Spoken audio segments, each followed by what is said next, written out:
everybody, Rick here, and welcome back to a new devlog video for my game Quantum Ruins. Over the past few weeks, I've been focusing on building the actual world for Quantum Ruins. This is going to be the world that you'll actually play in the final product. I've presented to you the 5 areas that I'd like to have in the game and a little bit the process that I do for creating all the different maps, and today I'd like to show to you the first maps that I've been working on over the past few weeks. As you guys know, Quantum Ruins has been highly inspired by the game Hollow Knight, and one of the things that I enjoyed the most about Hollow Knight was the whole exploration and how each area was unique and interesting to explore. I was always looking forward to explore more because I did not know what would be in the map, and I believe that the developers really managed to create a world that is very interesting to explore, unique. You really feel immersed in this world and you want to learn more, you want to explore more. So of course I want to have for my game something similar. I want to have every single map to have something unique about it, and I really want the player to look forward to explore more the map. So the very first area of the game is this mountain/cave area, and that's what I've been drawing. I have divided this first area into 5 sub-areas, and every single one of those had to be drawn, intiled, and then imported to Godot, where I would add all sort of stuff related to the gameplay. I've worked so far on 4 sub-areas out of 5, and I'd like to work on the final one, on the 5th one, before the end of May. I've got 1 week to go, so I'd like by the end of May to have this first big area of the game sketched, intiled, and imported in Godot. For those of you who are interested about the size, each area has between 8,000 and 9,000 tiles. So let me just show you the areas that I've worked on, and at the end I'm gonna put them all together so you can see nicely how they all tie together, and I'm very happy with how this is all coming along. The very first sub area here is where the game starts. The game is going to start with you waking up in the middle of this map, and this first central part of the map acts as a tutorial which will teach you mainly how to move, how to jump. I've got a small pool of water that you can go to so that from the very beginning you acknowledge that you actually have the ability to swim in water. I've also included in here a door that you have to open so that you get familiar with this mechanics. As you make your way up, you will encounter the very first statue. These statues are the ones that give you the upgrades, and so from the very beginning I'd like for you to be clear that there are going to be statues in the game, and as soon as you encounter one of these statues you will be granted a certain upgrade. This statue here will grant you the ability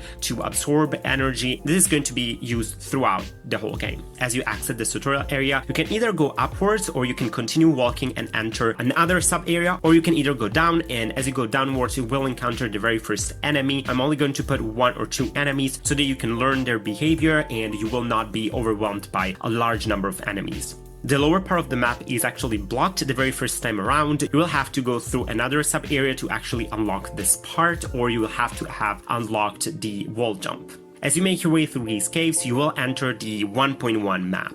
There are a couple of very important things going on in this 1.1 map. First of all, you will find in this map some murals. I have still not drawn the murals, but I know where the murals are going to be placed within this map, and these murals will tell a little bit the story of the ruins. As you can see here in the lower part of the map, I've drawn this big tower. This is the connection between this mountain/caves area and the jungle. In order to enter the jungle, you will have to open a certain number of doors. There are going to be in this 1.1 map 4 switches that you need to find, and whenever you activate one of those switches, you will open a certain level in this tower. When you open all 4, you will be granted the access to the jungle area, which is down below. In the upper corner of the map, you will be able to exit, and as you exit through here, you will encounter a bridge that I still need to draw, but that's going to be the connection between this map and the desert area. I really like how this 1.1 turned out. I like this idea of you being in the caves and then you exit the caves and you have this tower and you have to solve the small puzzle to actually make your way through these ruins in here. As you guys know, I'm a huge fan of the old Tomb Raider games. I really wanted to have a part with caves and you being able to actually exit the caves and find something cool. And here, hopefully you will enjoy finding this tower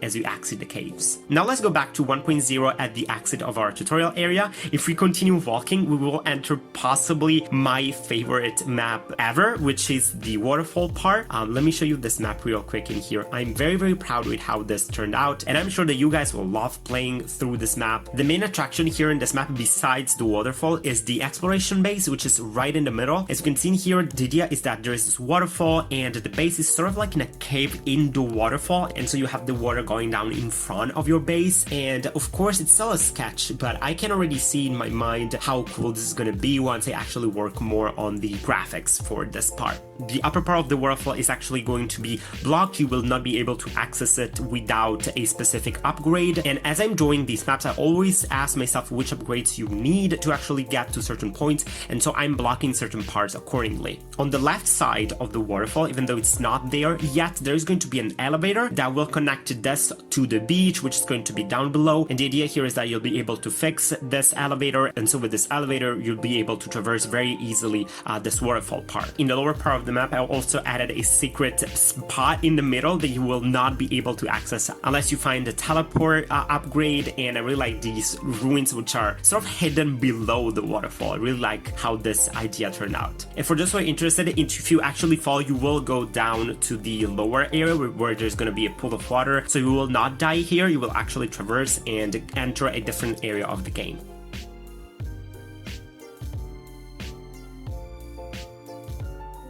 Now, if we go back once again in the 1.0, the other part that we could go to is upwards, and if we go upwards, we will enter the 1.3. Here again, this turned out pretty great. The idea behind this map is that it used to connect these mountain/caves area to the Forgotten Sanctuary. However, the path to go there got broken as the ruins collapsed, so in here you actually need to make your way through some ruins and some mountains, and I really worked hard on this map. Let me show you in here how I built it.